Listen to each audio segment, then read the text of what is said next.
Welcome to the Salmon Runs YouTube. Enjoy the video. Begin with a structured 12-week plan that balances theory and practice. Commit to 1 hour daily for learning concepts and 1 hour for problem solving. In week 1 and 2, focus on arrays, linked lists, stacks, and queues, then progress to trees, graphs, heaps, hashing, and dynamic programming across subsequent weeks. Choose one primary textbook or lecture series and one practice platform like LeetCode. Schedule weekly reviews and record progress so you can adjust pacing after each 2-week block.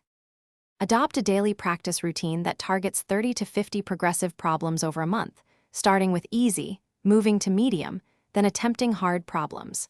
For every problem, spend 15 minutes explicitly writing time and space complexity in Big O notation, then code a clean solution and refactor for readability.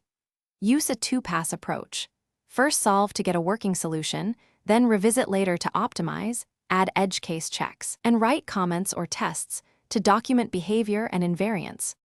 Shift to interview preparation by running 60-minute timed mock interviews 3 times per week, alternating between whiteboard style and online coding. Build a portfolio of 10 well-documented solutions that include problem statement, approach, complexity, code, and tests to show during interviews or on GitHub. Maintain retention by reviewing fundamentals weekly, resolving your top 20 problems monthly, and tracking weak topics to add focused review sessions so you steadily improve recall and speed over a 3 to 6 month horizon. Thanks for watching. Consider subscribing if we helped you.